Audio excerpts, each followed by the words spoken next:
नमस्कार, नई परख पर आप सब लोगों का स्वागत है। आखिरकार पश्चिम बंगाल में टीएमसी का विभाजन संपन्न हुआ।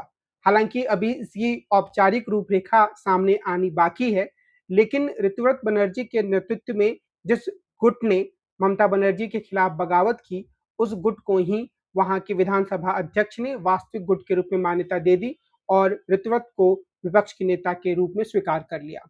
अब ऐसा लगता है कि या तो ममता बनर्जी इनके सामने घुटने टेक दे या फिर वो अपनी एक अलग राजनीति शुरू करें।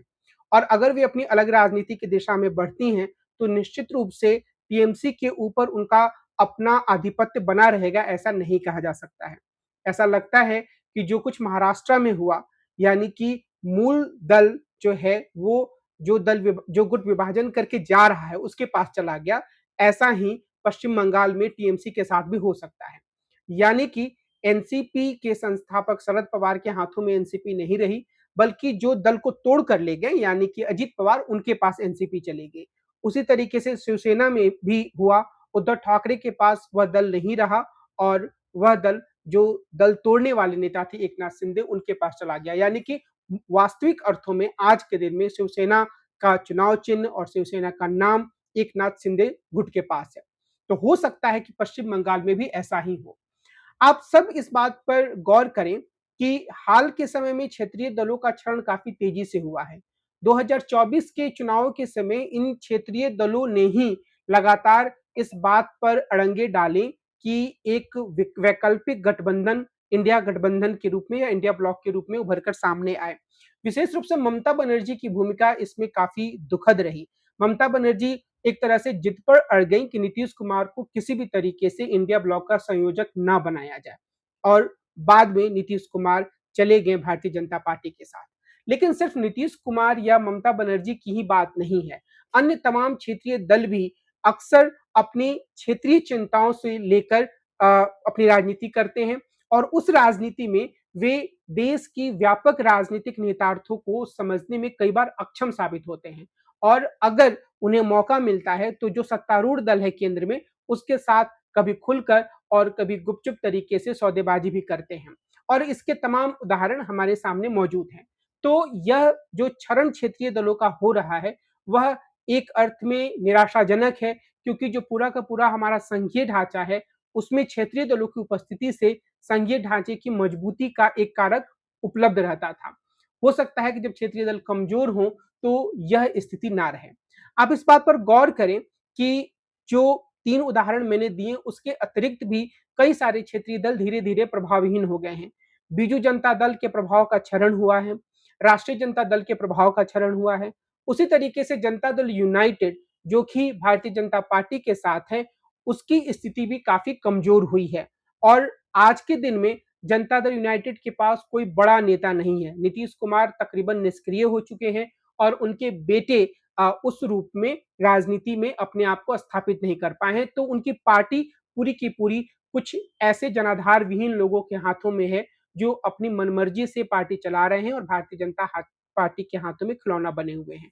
अगर हम और जो सहयोगी हैं भाजपा के, उनकी बात करें, तो उनमें से कोई भी ऐसा नहीं है, जो भारतीय जनता पार्टी के सामने अपनी आवाज़ मजबूती से उठा सकता है।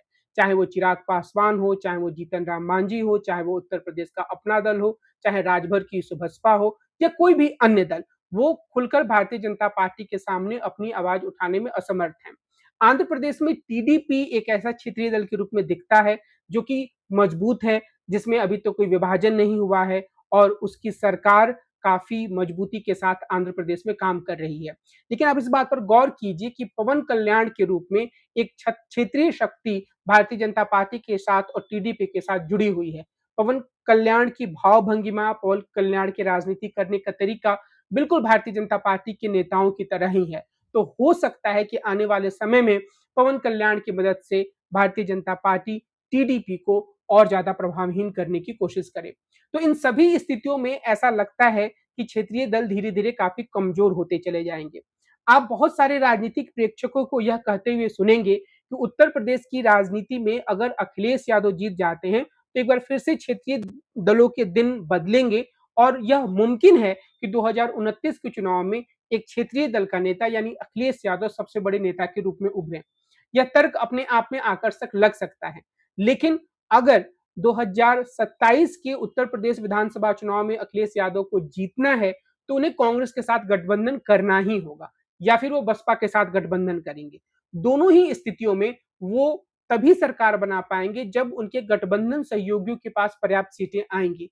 इसका सीधा सा मतलब यह होगा कि अखिलेश यादव पूरी तरीके से अपने बूते उत्तर प्रदेश के राजनेता स्थापित हो पाएंगे, इसकी संभावना कम है। अगर कांग्रेस के साथ उनका समझौता होता है, वो कांग्रेस को 80 सीटें देते हैं, तो वो तभी सरकार बना पाएंगे जब कांग्रेस के पास भी 30 सीटें हों, यानी कि कांग्रेस भी एक मजबूत दल के रूप में दिखे।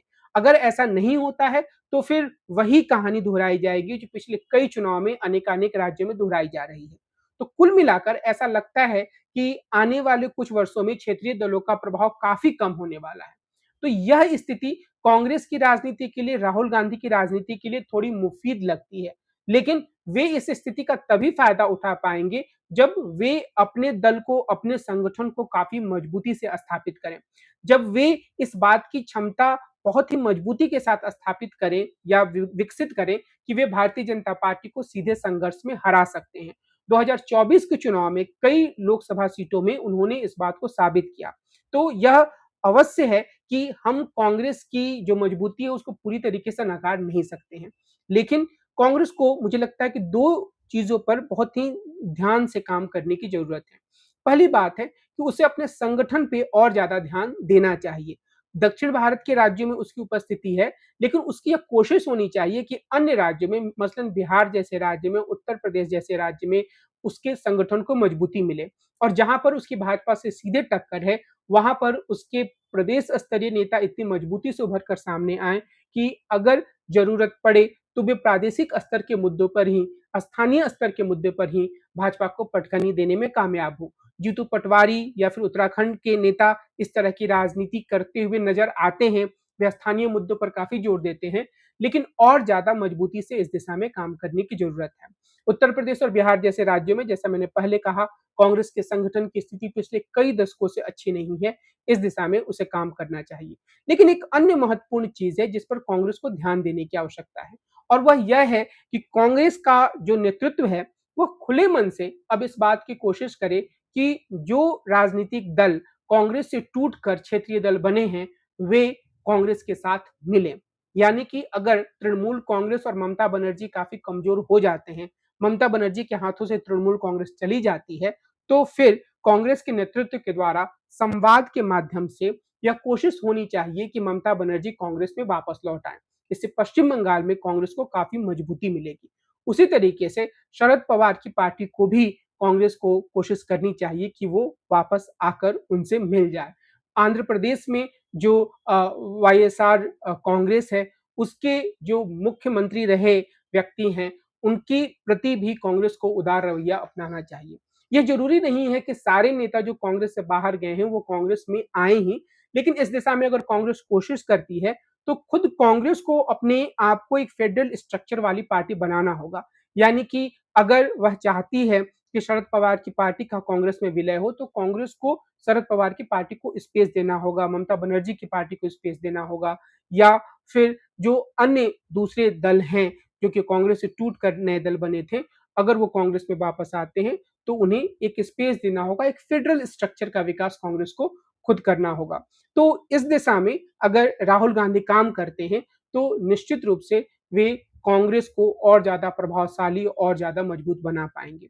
लेकिन इसके साथ ही साथ कांग्रेस के लिए यह जरूरी है कि अभी इस स्थिति में जहां पर यह लगता है कि वह एक मजबूत पार्टी के रूप में, मजबूत राष्ट्रीय पार्टी के रूप में मैदान में डटी हुई है, विपक्ष की सबसे प्रमुख आवाज है, उसके जो संगी साथी थे जो कई बार उसकी बाहें मरोड़ते थे, कई बार अपनी क्षुद्र राजनीति के कारण उसकी पीठ में छुरा घोंपते थे, कई बार वो अडानी या अंबानी के मुद्दे पर जाकर वही बातें कहने लगते थे जो भारतीय जनता पार्टी कहती है।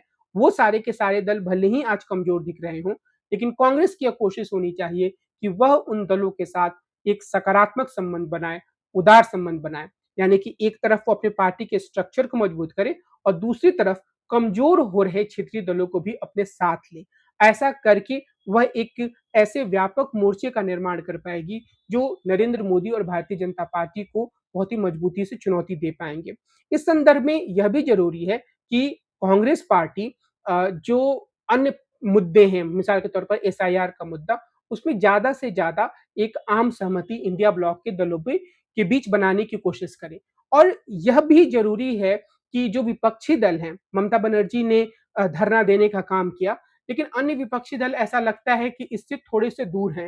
हालाँकि कांग्रेस में एनएसयूआई ने कुछ धरना प्रदर्शन किया है, पर मुझे लगता है कि जो पेपर लीक का मामला है, उसमें राहुल गांधी को कुछ शांतिपूर्ण धरना प्रदर्शन जैसा काम भी करना चाहिए था।